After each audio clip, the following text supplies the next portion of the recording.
Mitra bisnis, TikTok Shop sudah kembali lagi. Kali ini agar tidak melanggar hukum, TikTok bekerja sama dengan e-commerce nasional Tokopedia dengan cara membeli mayoritas saham Tokopedia untuk beroperasi kembali di Indonesia.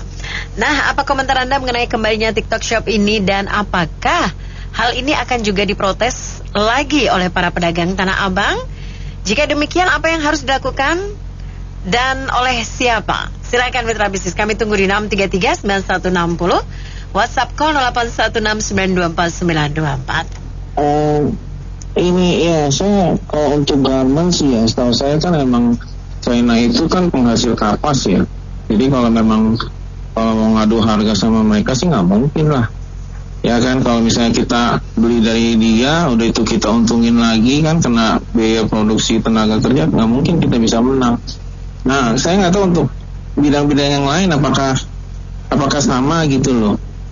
Ya, jadi kalau meskipun TikTok dilarang atau segala macam, ya tetap aja itu kan barang impor, kita nggak bisa menang gitu loh. Kenapa barang, kalau dibilang gaji nggak juga lah, kita gaji ada yang murah 2 juta, di sana paling murah 4 juta. Jadi ini pemerintah harus cari tahu kenapa mereka bisa menang harga terus gitu. Oke, makasih. Ada udang di balik puyung, hai. Pedagang TikTok paling lihai. TikTok itu jiwa dagang, otak dagang, gak ada otak politik, gak ada otak agama. Pejabat kita kan biasalah minta jatah, ada UUD, ujung-ujung duit. Kan TikTok kan dulu seringnya di Amerika, di sana. Semua kan bilang dia ada politik, spionase, mana mau orang Tiongkok mah. Orang Tiongkok mah dari dulu mah oleh cuan-cuan doang, gak ada macam-macam. Itu pendampingan. Sejak zaman Sampokong ke sini udah sebelum Indonesia merdeka tuh Sampokong udah ke sini, ya nggak mau macam-macam. Kenapa? Soal Tiongkok negara gede, nggak mau. Ya cuma gitulah pejabat kita dengan alasan-alasan. Kalau dapat bagi-bagi kangtau ya udah diem, biarin deh. Pokoknya cerita pejabat kita mah kacau deh. Kita terima lah TikToknya. Karena ya begitu, karena setelah di stop TikTok itu, ya ternyata pasar melempem lagi. Nah sekarang kita tidak menutup mata ya, mungkin yang tadi penelpon satu bilang tuh dia negatif mulu sama pejabat kita, karena kita kan terkenal pejabatnya yang negatif juga ya. Tapi ya mungkin mereka analisa juga dia penerimaan negara dalam sebelum TikTok dan setelah TikTok diredam atau di stop, mungkin penerimaan negara lebih turun. Strategi TikTok itu walaupun memang mereka beli Tokopedia, mungkin pendapatan akan naik lagi dan pedagang bergembira lagi gitu. Kenapa? Karena penyakit apa tuh itu berkembang lagi. Nah TikTok pedagang bisa dagangannya melalui TikTok itu kan, perekonomian akan maju lagi seperti goyang gemoy gitu. Iya, jadi saya lihat ini malah sambutan positifnya di pasar-pasar yang modern ya, Tanah Abang nih. Karena mereka sudah lama nggak bisa jualan live lagi. Dan yang kedua, pemerintah sudah bagus mengaturnya lewat perusahaan yang mungkin majoritinya Indonesia punya ya. Banknya nggak langsung keserap ke sana semua, ada bagi-bagi ke sini. Dan yang ketiga ini, dalam masa pemilu mungkin nanti banyak rame-rame ya, banyak mereka yang berkampanye belinya online aja. Karena saya lihat kemarin di pesta 11-11 sama 12-12 nih penjualannya bagus banget. Penjualannya rame banget, promonya juga rame. Nah, TikTok Shop kerja sama Tokopedia, promonya jadi lebih banyak. Karena saya lihat dari 3 ya yang besar di Indonesia, Tokopedia, Shopee sama Lazada, ini sekarang Lazada ini yang paling promonya paling besar. Yang lainnya Tokopedia juga kelihatannya karena sahamnya jatuh terus habis itu perlu tambahan dari TikTok, ini jadi positif juga. Ya semoga kedepannya semua toko-toko terutama di mall yang agak sepi dan mengandalkan dari jualan online ini makin maju. Kalau demo sekali, orang-orang Tanah Abang, pedagang Tanah Abang demo sekali, terus topet harga sahamnya bisa naik, Besok kita demo lagi biar sahamnya naik terus. Makasih ya. TikTok dilawan. Dia mau bukannya kembali, kemarin cuma ngumpet sebentar. Ya, kita harus mengakui itulah tipikal pengusaha. Apalagi pengusaha dari negara China.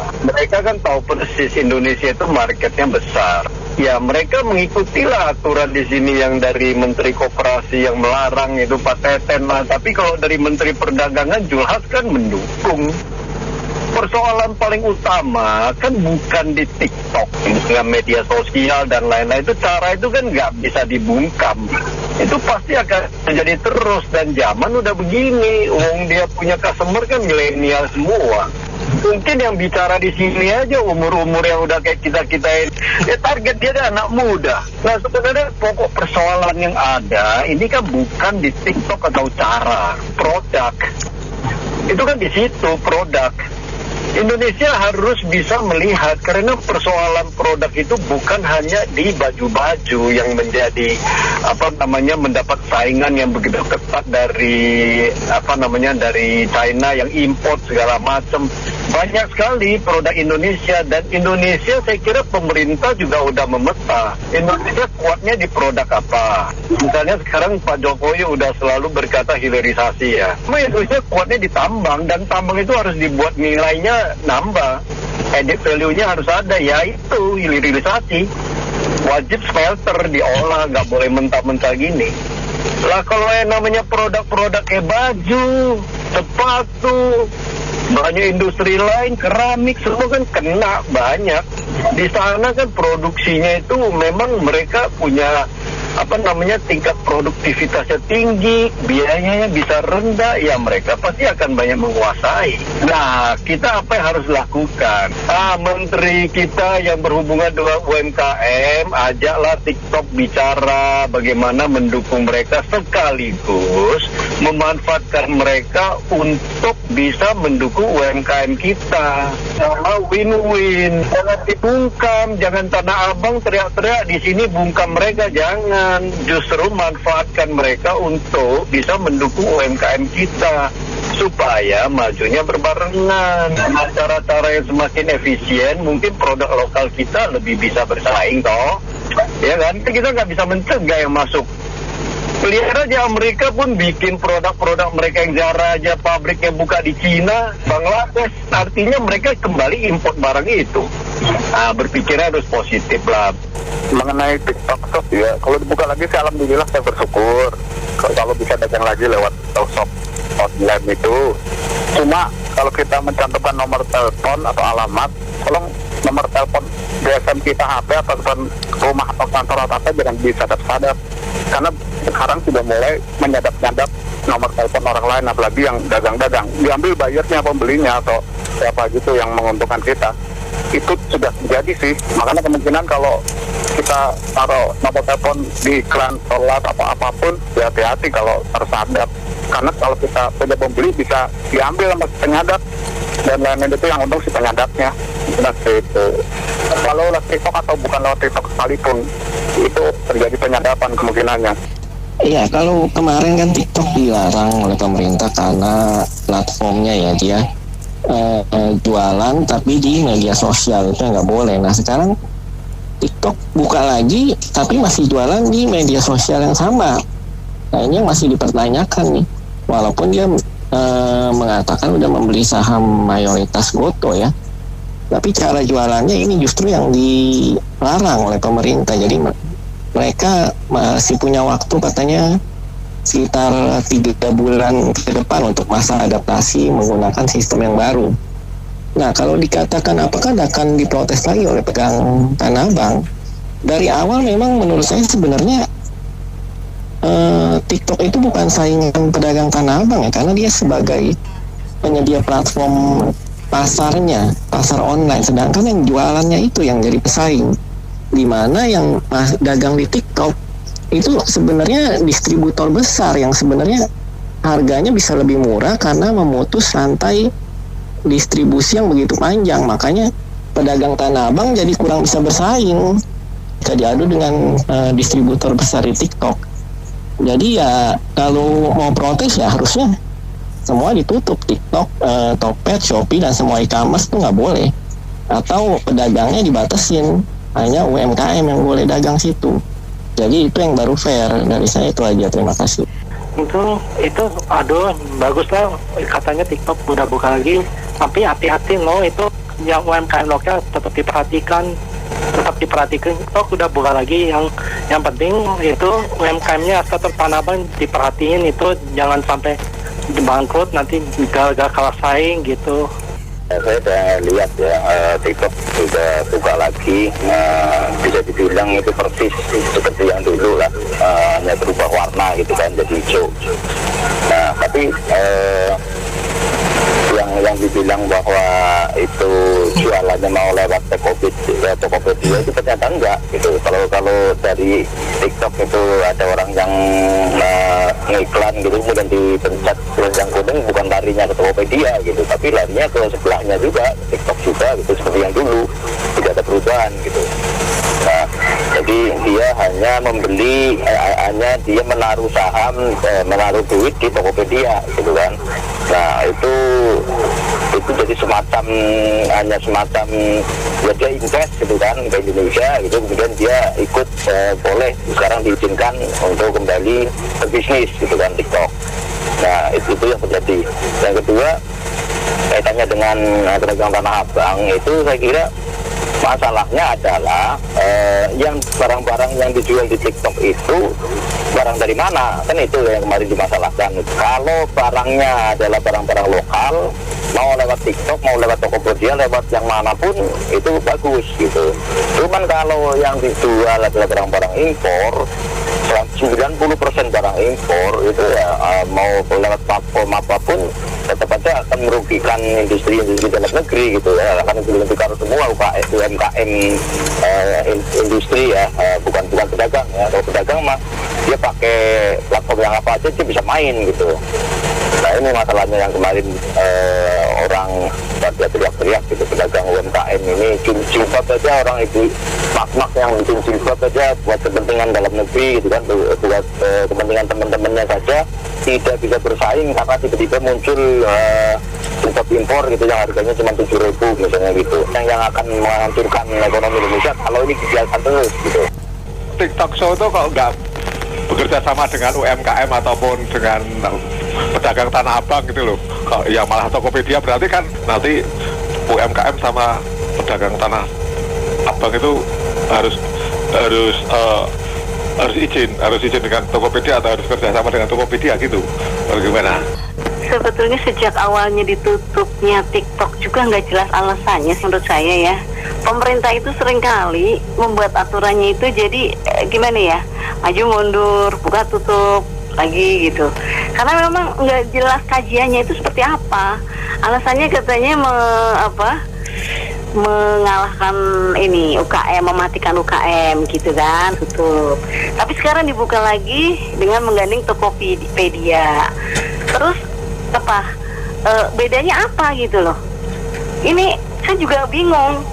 Kan sama aja, UKM juga akan, karena menurut saya saat ini memang sudah bukan masanya kita membenturkan antara UKM konvensional dengan yang e-commerce gitu loh. Jadi biar aja berjalan masing-masing ya, memang mereka harus bisa bersaing gitu ya.